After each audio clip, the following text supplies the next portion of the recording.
গুরুত্বপূর্ণ একটি মাসআলা। এই মাসআলাটি হলো নামাজ।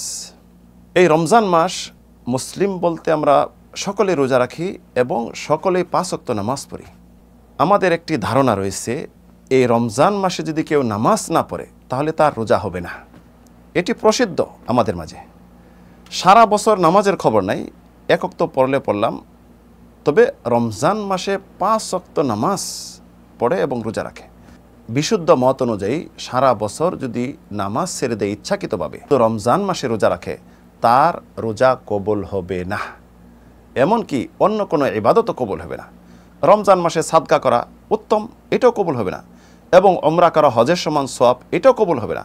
কারণ ইসলামের মেইন রুকন, একজন মুসলিম যখন সাক্ষ্য দেয় আশহাদু আল্লা ইলাহা ইল্লাল্লাহ ও আশহাদু আন্না মুহাম্মাদান আবদুহু ওয়া রাসূলুহু, এই সাক্ষ্যর পরে প্রথম যেটা ওয়াজিব কর্তব্য হলো 5 ওয়াক্ত নামাজ আদায় করা।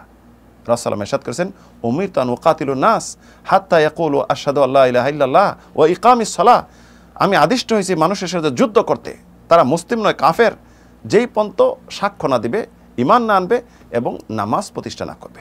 ইচ্ছাকৃত নামাজ ছেড়ে দেওয়া কুফরি কাজ। আল আহদুল্লাযী বাইনানা ওয়া বাইনাহুম আস-সালাহ ফামান তারাকা ফাকাদ কাফার, আমাদের মাঝে এবং তাদের মাঝে অঙ্গীকার হল নামাজ, যে ছেড়ে দিল কুফরি করলো। বাইনাল আবদি ওয়াল কুফরি ওয়া শিরকে তারকুস সালাহ, বান্দা এবং কাফের মুশরিকদের মধ্যে পার্থক্য হলো নামাজ ছেড়ে দেওয়া। আল্লাহর বান্দা মুসলিমরা নামাজ পড়বে, আর কাফের মুশরিক হলো বেনামাজি। সারা বছর নামাজ ছেড়ে দিচ্ছেন, শুধু রমজানে যদি আপনি নামাজ পড়েন, রোজা রাখেন, আপনার রোজা কবুল হবে না।